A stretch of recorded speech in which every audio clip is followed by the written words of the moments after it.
Bonjour tout le monde, Kaltoum Benbarek, directrice de l'Association pour le logement social.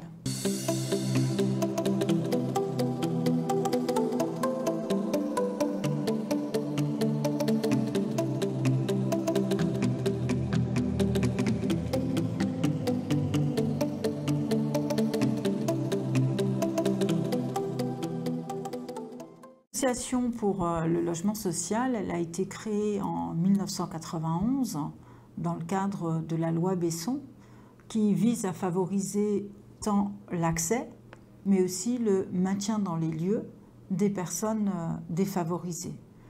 Et donc à l'époque, les bailleurs sociaux, en l'occurrence la CIMAR et la SNHLM, ont décidé de créer une structure externe pour pouvoir gérer le public en difficulté, les locataires en difficulté. Et Ozanam a adhéré à l'ALS en 2012. Donc notre mission fondamentale et principale, en fait, c'est l'accompagnement médico-social aujourd'hui des locataires vulnérables qui cumulent donc des problématiques, que ce soit sanitaires, psychologiques, sociales, administratives et financières. Ça, c'est notre première mission. Ensuite, nous avons une deuxième mission, c'est l'accompagnement des bailleurs sociaux dans le cadre du développement social et l'ingénierie sociale, notamment pour les opérations de démolition, reconstruction, réhabilitation, accession sociale à la propriété. Mais on intervient aussi, par exemple, dans le développement d'animations dans les résidences seniors, en lien, bien sûr, avec toutes les associations socio-culturelles qui seraient intéressées. Le troisième axe, c'est notamment tout ce qui concerne la sensibilisation et la formation auprès des bailleurs sociaux, mais également auprès des institutionnels, des partenaires ou des locataires, sur tout ce qui concerne le logement social. Et enfin, le dernier axe, c'est tout ce qui est appui stratégique et juridique auprès des bailleurs sociaux. Donc, on est une équipe de 10 salariés. On intervient sur toute la Martinique, essentiellement des conseillères en économie sociale et familiale. Et nous sommes territorialisés. Donc, chaque conseillère, en fait, a un territoire d'intervention. Et nous travaillons avec tous les partenaires, que ce soit les partenaires sociaux, les partenaires médicaux, les partenaires institutionnels, les partenaires associatifs, mais aussi les partenaires qui interviennent dans le secteur de l'insertion par l'emploi, la formation, etc. Donc on a un réseau très étendu, puisque l'objectif c'est de régler l'ensemble des problématiques de toute la cellule familiale pour que la personne puisse accéder soit dans un logement ou soit s'y maintenir sans qu'il y ait de nuisances aussi pour les autres riverains. Concernant les challenges à venir dans le secteur du logement social, il y a effectivement une grosse préoccupation par rapport aux personnes âgées, tant au niveau de l'accès qu'au niveau du maintien, qu'au niveau de l'adaptation en fait des logements. Le deuxième enjeu, c'est la question du logement d'abord, qui a été voulu par l'État depuis de nombreuses années, c'est-à-dire qu'aujourd'hui, il y a une priorité pour que les personnes vulnérables, les personnes issues de la rue, les personnes toxicomanes, les personnes ayant des troubles psychiatriques, accèdent directement aussi dans le logement social. Mais là, ça pose la question de l'accompagnement médico-social avant l'entrée dans les lieux, mais aussi pendant et après l'entrée dans les lieux, puisque malheureusement, parfois on constate qu'il y a de très fortes nuisances ou dégradations, et finalement, ce sont les voisins qui sont là depuis de nombreuses années, qui quittent le logement et qui posent un congé pour ne plus vivre dans la résidence. Donc l'idée, c'est d'arriver à faire cohabiter des personnes type classe moyenne, mais également les personnes défavorisées qui sont autonomes, mais juste avec des difficultés administratives et financières, avec des personnes vulnérables qui cumulent aussi des problèmes de santé importants ou voire d'addiction. Donc là, il y a vraiment une grosse réflexion à avoir avec l'ensemble des partenaires pour que les équipes sociales qui sont sur le terrain ne soient pas non plus aussi épuisées, parce qu'il n'y a pas l'équipe psychiatrique ou médicale autre qui pourrait les accompagner. Alors, la crise sanitaire qui était liée, enfin qui est liée au Covid, évidemment, ça a impacté l'ALS comme plein d'autres structures, hein. Donc, d'abord, on a été dans une situation de choc comme tout le monde. Donc, immédiatement, très vite, en fait, on a réagi pour voir comment réadapter en fait notre activité. Donc on a eu une partie en télétravail, une partie également en visite à domicile, dès que la CTM a pu nous fournir les masques, gel hydroalcoolique, etc.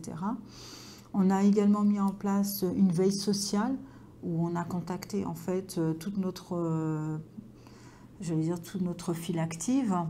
Mais on est allé aussi au-delà puisqu'on on a travaillé avec SOS Crise et les bailleurs sociaux pour qu'ils puissent mettre une affiche dans chacune des résidences avec le numéro de téléphone de l'ALS, mais aussi d'SOS Crise, pour que ces personnes puissent nous contacter, nous, dans la journée, et SOS Crise le soir, en cas de difficulté.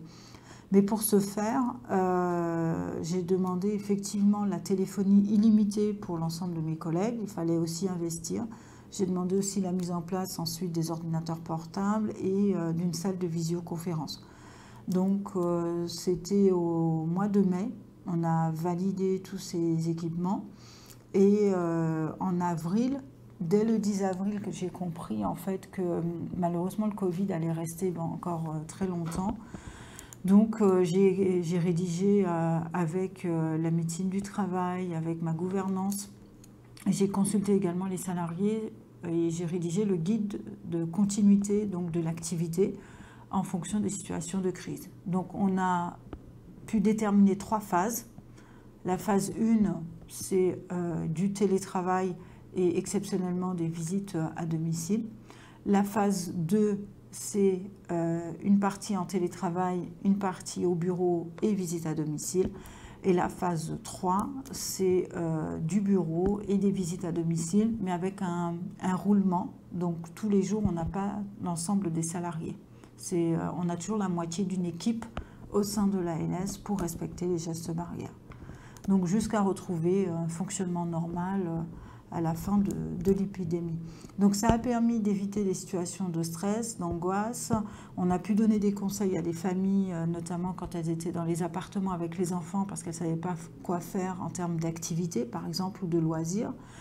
On a pu renseigner les locataires, par exemple, sur le fonctionnement des banques, alors que ce n'est pas notre rôle, mais on s'est adapté par rapport à ça.